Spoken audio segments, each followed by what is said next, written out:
You're the one who wanted to meet me here? Your note said that you wanted to talk about domestic abuse? Yes. I heard you talking with Saki. I want to help you with your problem. What is your father doing to you? Oh, you've got it all wrong. My father doesn't do anything to me. Then what does he do when he gets drunk? He cries. What? He cries and talks about his debt problems. Your father is in debt? When my mom died last year, my family lost a lot of money. My dad took out a loan so that he could continue to pay for my tuition fees, but it turns out that he borrowed money from some really shady people. They raise the interest rate by 10% every 10 days, and they threaten to get violent with him if he doesn't pay up. Loan sharks. I'm trying to help my dad get out of debt. I'm trying to earn money any way I can, but the only ways to make money fast are gross. What's the name of the business that your father borrowed money from? I think it's called Ronshaku loans. I'm going to get your father out of debt. What? No! Please, don't get involved. I doubt there's anything you could do about it. You'd be surprised. I appreciate your concern, but I don't think there's anything else to be said. Thanks for letting me talk about my problems. You're welcome.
Looks like it still works.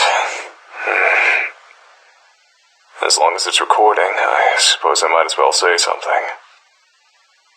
How long has it been since I last used this thing? It's been at least 2 decades. Almost 3. Those were better times. I was so young back then. My future seemed so bright. I remember following my dreams. I remember a promising career. I remember being happy. If I could turn back time, what would I do differently? I know exactly what I should have done. I shouldn't have gotten involved with that case, with that girl. Pursuing her was the right thing to do. But if I hadn't involved myself with her, I'd still have a career. When did it begin? I think it was April of 1989. The peak of my career as an investigative journalist. That's when I heard about a murder at the local high school. The police had no leads. I decided to investigate it myself. I tried to be a hero.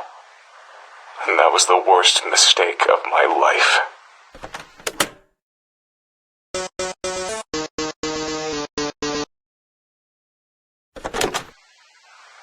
The school's faculty didn't let me conduct an investigation on school grounds. They were highly concerned with maintaining their prestigious reputation. They didn't want any police or journalists snooping around and ruining the school's image any more than the murder already had. Or maybe they just had something to hide and didn't want the authorities to find out.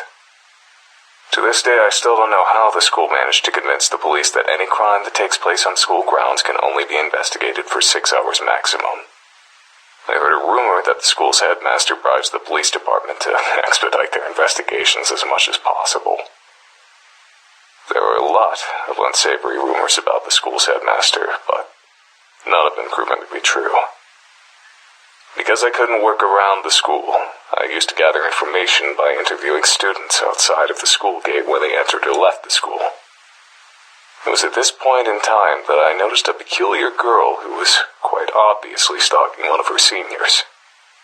I decided to keep my eye on her, and before long, I began to observe some disturbing behavior from her.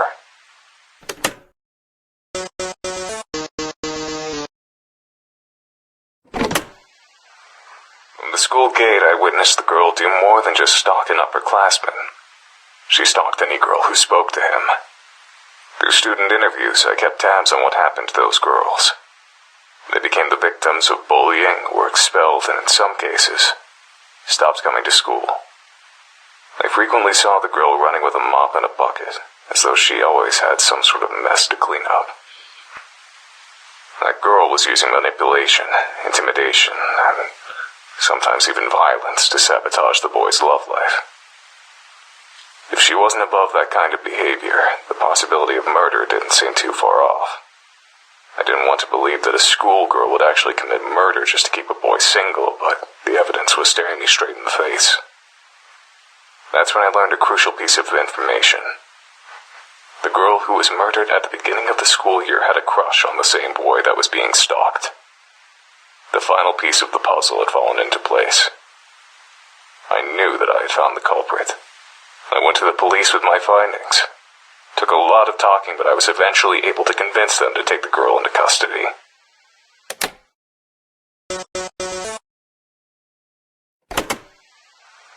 The idea of a murderous schoolgirl was scandalous enough to attract lots of attention. Word of her arrest quickly spread across the entire nation. The trial turned into a media circus. I became a celebrity practically overnight. I didn't want to be a public figure, but I did want my investigative skill to be recognized. I hoped that all the attention would boost my career. As it turns out, I was dead wrong. That manipulative little schoolgirl put on the best act I've ever seen. She cried non-stop, feigned ignorance at every opportunity, and had an excuse for every accusation leveled at her. The court fell in love with her, the media fell in love with her, the entire damn nation fell in love with her. She called me a dirty pervert who enjoyed leering at schoolgirls. She called me a fame-seeking yellow journalist. She claimed that I only accused her of murder for sensational headlines. The court bought every word of it. The day the judge declared her innocent, the entire country celebrated like it was a damn holiday.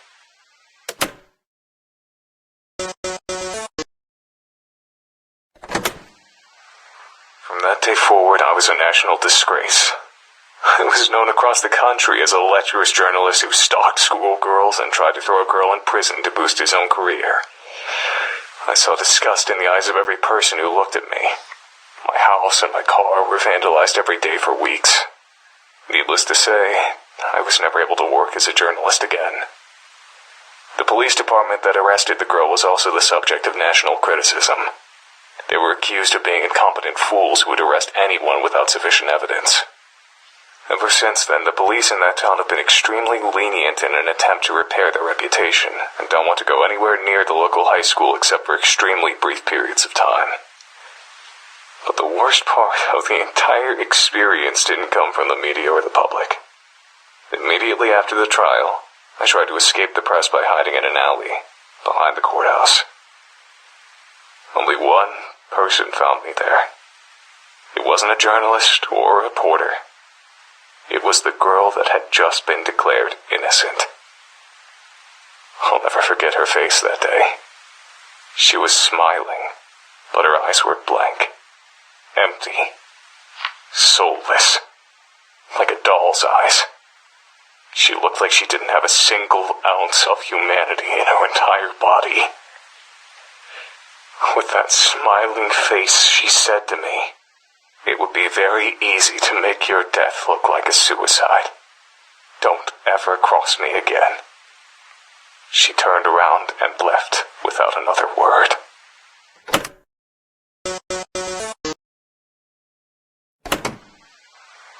My life was a living hell for about a year while the trial was still fresh in people's minds. Eventually, the hatred subsided, but it never truly died. There was always someone who recognized me, no matter how much I tried to change my appearance. Finding employment was nearly impossible. I drifted between part-time jobs and spent my free time drinking to ease the pain of becoming the national punching bag. It was around this point in time that I met my future wife. I still don't understand what she saw in me. I was an absolute wreck, not to mention the laughingstock of the entire country. But as soon as we met, she wanted to spend every waking moment with me. She wouldn't let me out of her sight and got possessive if another woman so much as looked at me. I quickly came to depend on her for everything. It wasn't long before I couldn't live without her. I certainly wasn't in any state to take care of myself. I was like an adult-sized baby, helpless and vulnerable. Who knows?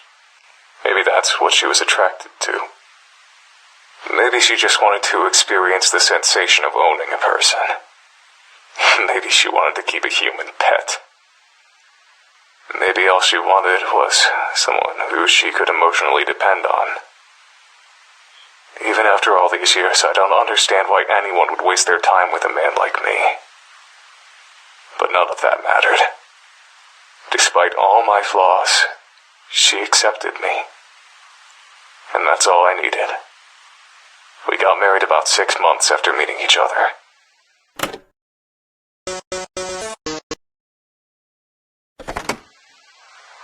My wife died while giving birth to our only child. I still don't know how I possibly found the strength to keep going after I lost her. I was completely dependent on her for absolutely everything. I could barely take care of myself, much less a baby. Somehow, I managed to make it through those years. But even after all this time, I'm still a deadbeat drunk who can't hold down a job. It was very difficult to love my own infant daughter, knowing that my wife was dead because of her. I'm pretty sure I was a horrible father. She practically had to raise herself. I never tried to spend much time with her, or learn about her interests. Even now, I don't think I know very much about her. I don't even know what kind of person she's turned into. I don't even know what her everyday life is like. I know that she spends all of her time on her computer. She bought it herself. She seems to have a lot of money for someone her age. I'm afraid to ask where it comes from. Sometimes she comes home with blood on her clothing. I can't tell if it's her blood or someone else's blood. I try to stay out of her business. It's partially out of respect for her privacy, but it's mostly out of fear.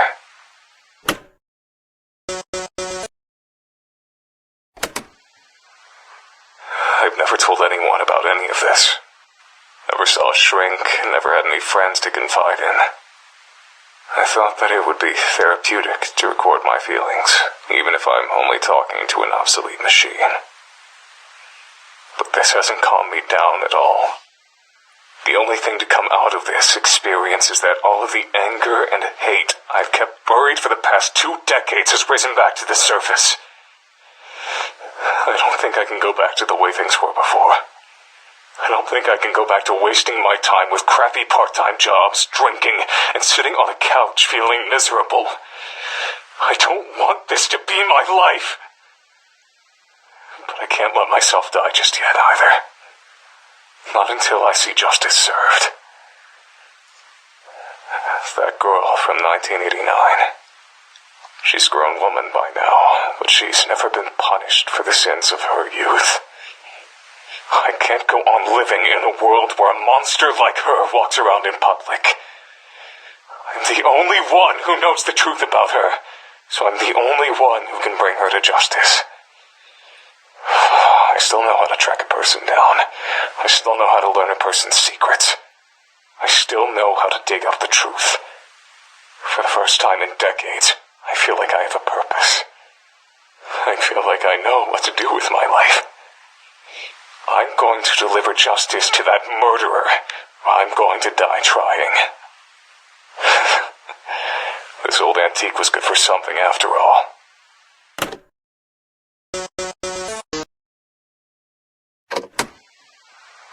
I found her. It wasn't hard. She never even moved out of her hometown. I've been following her around town for the past week. It's not that hard to follow someone without being spotted if you know the right tricks. The only difficult part is looking at her without being consumed with disgust. Thinking about what she got away with. Thinking about what she's responsible for. It almost makes me go blind with rage. This whole week, I felt like something was wrong. Yesterday, I realized what it was. I'm surprised it took me so long to figure it out. She suddenly changed directions while walking, or linger in one place for seemingly no reason. I recognize that behavior. It's my own behavior. I know what she's doing. She's stalking someone. It didn't take me long to figure out who her prey was. A young woman just out of high school. I don't know what she's done wrong, but she's clearly marked for death. She'll be dead within a week if I don't do something. I want to warn her that a killer is stalking her, but I can't repeat the mistakes of the past. In order to convict this monster and send her to prison, I need firm evidence that she's a murderer. If I save this young woman's life, I won't have any evidence. I have to let her die. And I have to be there when it happens, filming her murder. It's the only way to get the evidence I need. The only way to make sure that justice is served. But is this really justice? Letting a woman die? If I don't get this monster arrested, then there will only be more victims in the future. So letting her commit murder one last time is the right thing to do. Isn't it? I'm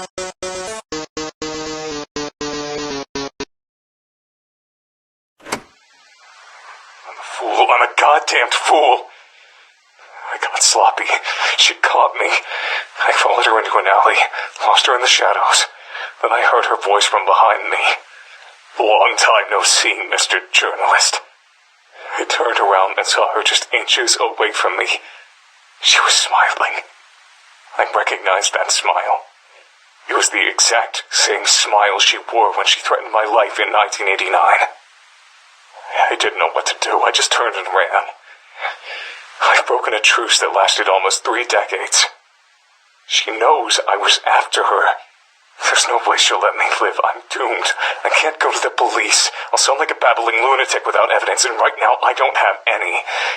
Even if they do listen to me and investigate her, they won't find anything. My only option is to leave town. No. Oh no, it's worse than that. I have to leave Japan altogether. I searched for you, but I couldn't find you. I can't wait for you to come home. I have to leave immediately. I'm going to gather all of the recordings I've made so far and put them where I know you'll find them. That way, at least you'll know why your father disappeared so suddenly. I only hope that she doesn't try to get revenge on me by harming you. I don't know when I'll be back. I don't know if I'll be back. I don't know if she's willing to cross oceans to hunt her prey. If she is, I'll try to lure her into a trap, try to expose her true nature in front of the police. It's my only hope. I know you can take care of yourself. If I had more time, there's so many things I'd say to you, but I can't. Not now. Stay safe. I love you.